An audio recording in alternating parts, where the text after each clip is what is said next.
छात्र छात्राओं, आज हम कौटिल्य के सप्तांग सिद्धांत का अध्ययन करेंगे। सप्तांग सिद्धांत किसको कहते हैं अपन?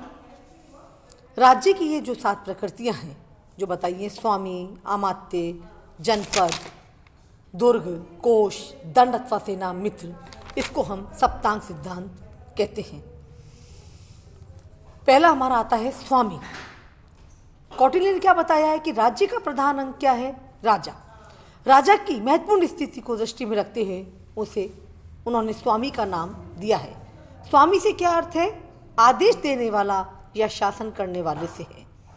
उनके विचारानुसार राजा में अनेक गुण होने चाहिए: विनय, विवेक, शास्त्र ज्ञान, समय के अनुकूल व्यवहार करने की योग्यता, प्रजा के पोषण और रक्षण की क्षमता, शत्रु और मित्र का ज्ञान, शत्रु की त्रुटियों को समझने की शक्ति और चापलूसी में न फंसने की जागरूकता। वे राजा को राज्य हित में आवश्यकता अनुसार सभी प्रकार का कार्य करने की छूट देते हैं, परंतु उनका विचार है कि राजा का व्यक्तिगत आचरण श्रेष्ठ होना चाहिए तथा उसे संयमी और चरित्रवान होना चाहिए। दूसरा, अमात्य। अमात्य से कौटिल्य का तात्पर्य क्या है? मंत्रियों और उच्च प्रशासनिक अधिकारियों से है। कौटिल्य के अनुसार राजा को क्या चाहिए कि वो निष्ठावान हो, योग्य हो, और योग्य व्यक्ति ही अमात्य या मंत्रिमंडल के पद पर नियुक्त किए जाने चाहिए। कहने का मतलब क्या है कि अपने संबंधी हों, जो सिफारिश हो, उनको अमात्य न बनावे यदि वे इसकी पात्रता न रखते हों। तो जो इसकी पात्रता रखते हों, योग्य हो, कुशल हो, उसको ही अमात्य मंत्रिमंडल में नियुक्त किया जाए, क्योंकि इनका काम बड़ा इंपॉर्टेंट होता है, परामर्श देना।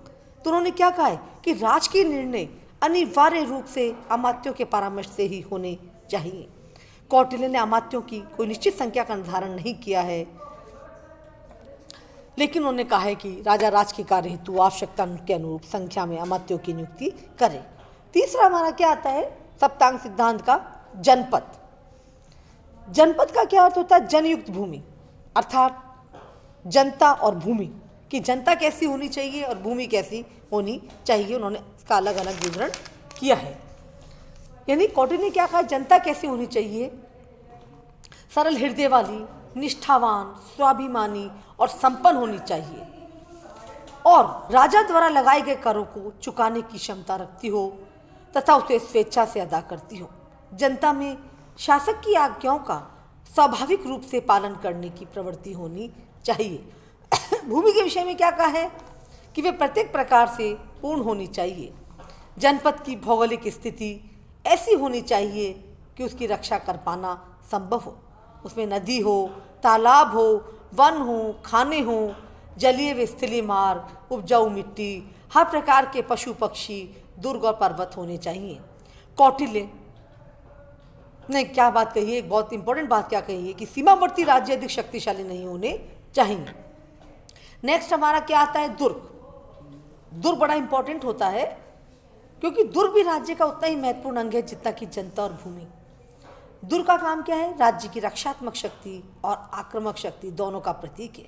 दुर्ग मजबूत और ऐसे होने चाहिए जिसमें सेना के लिए अच्छी मोर्चाबंदी हो, पानी, भोज्य सामग्री तथा बारूद का उचित प्रबंध हो। दुर्ग 4 प्रकार के बताए हैं। औदिक। औदिक का मतलब क्या होता है? जो चारों ओर से पानी से घिरा हुआ होता है। दूसरा, पार्वत, जो पर्वतों के बीच होता है। धानवन, जो निर्जन मरु प्रदेश में बना हो। वन दुर्ग, जो वनों के बीच में हो। तो इस प्रकार उन्होंने क्या कहा है कि औदिक दुर्ग और पार्वत दुर्ग को क्या करते हैं? राज्य की रक्षा की दृष्टि से उपयोगी होते हैं। धानवन और वन दुर्ग का उपयोग राजा स्वयं पर आपत्ति के समय उनमें छिपकर अपनी रक्षा के लिए कर सकता है। तो इस प्रकार ये 4 दुर्ग हैं: औदिक दुर्ग, पार्वत दुर्ग, धानवन दुर्ग और वन दुर्ग। ये कौटिल्य ने 4 दुर्ग बताए हैं। नेक्स्ट बड़ा इंपॉर्टेंट है कोश, क्योंकि कोश के बिना तो कोई कार्य हो ही नहीं सकता। कोई जन कल्याणकारी करना हो या कैसा भी कार्य करना हो तो उसके बिना संभव ही नहीं है। तो कोश बड़ा इंपॉर्टेंट है। तो कोश पूरा राज्य के पास भरा पूरा हो, उसके आय के स्थायी स्रोत होने चाहिए। उसके बिना कोश इकट्ठा हो ही नहीं सकता है अगर आय के स्थायी स्रोत नहीं हो तो राजा इसके लिए कौटिल्य क्या कहता है? प्रजा से क्या लेवे? उपज का 6ठा भाग ले तथा कोष में बहुमूल्य धातुएं, मुद्राएं पर्याप्त मात्रा में रखे। यानी कौटिल्य क्या कहता है, कोष कैसा होना चाहिए, धर्म पूर्वक एकत्रित किया जाना चाहिए और वे मात्रा में इतना अधिक हो कि उसे विपत्ति काल में भी दीर्घ समय तक निर्वाह हो सके।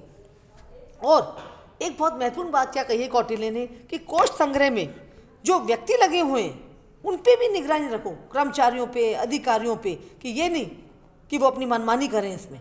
यानी कोषाध्यक्ष को भी कोष के संबंध में सदैव पूर्ण जानकारी रखनी चाहिए और राजा द्वारा सूचना मांगे जाने पर तत्काल सूचना दे सके। नेक्स्ट हमारा आता है दंड और सेना। राज्य की सुरक्षा के लिए सेना का बहुत महत्व है। यह दंड का अर्थ क्या है, सेना, यानी जिस राजा के पास अच्छा सैन्य बल होता है उसके मित्र तो मित्र बने ही रहते हैं और शत्रु भी मित्र बन जाते हैं। तो सैनिक अस्त्र शस्त्र के प्रयोग में भी भली तरह प्रशिक्षित, वीर, स्वाभिमानी और राष्ट्र प्रेमी होने चाहिए। वह क्षत्रिय वर्ग को सेना में नियुक्ति के लिए सर्वाधिक उपयुक्त मानता है। उसका विचार है कि आवश्यकता पड़ने पर वैश्य और शूद्रों को भी सेना में नियुक्त किया जा सकता है। कौटिल्य के अनुसार ब्राह्मणों को सेना में भर्ती न करने का परामर्श दिया है, क्योंकि क्या मानता है कौटिल्य कि अगर ब्राह्मणों को सेना में भर्ती कर लिया तो वे शत्रु द्वारा आदर सत्कार करने पर उसे क्षमा कर सकते हैं। यानी कौटिल्य क्या कहता है, ब्राह्मणों को तो आवश्यकता पड़ने पे ही लिया जाना चाहिए। उसके बाद हमारा क्या आता है कि संतुष्ट सेना ही विजय की कुंजी है, अतः सैनिकों को अच्छा वेतन मिलेगा, सुविधाएं मिलेंगी और संतुष्ट और प्रसन्न रखा जाना चाहिए ताकि वो भी अपने कार्य को, जो राज्य की सुरक्षा का महत्वपूर्ण कार्य है, अच्छी तरह कर सकें। नेक्स्ट हमारा जो बड़ा इंपॉर्टेंट है 7वां सप्तांग सिद्धांत का मित्र, कि मित्र कैसे होने चाहिए। मित्र आनुवांशिक होने चाहिए, कृत्रिम नहीं कि हमारी जरूरत पड़ गई तो भाग जाएं। हमको उनकी पहचान होनी चाहिए मित्र की, कि जो जब भी सहायता की आवश्यकता पड़े सहायता के लिए आए, तो मित्र की पहचान होनी चाहिए। तो ये हमारे जो सप्तांग सिद्धांत थे, जो 7 पॉइंट दिए हैं कौटिल्य ने, उनकी पुस्तक है अर्थशास्त्र। थैंक्स।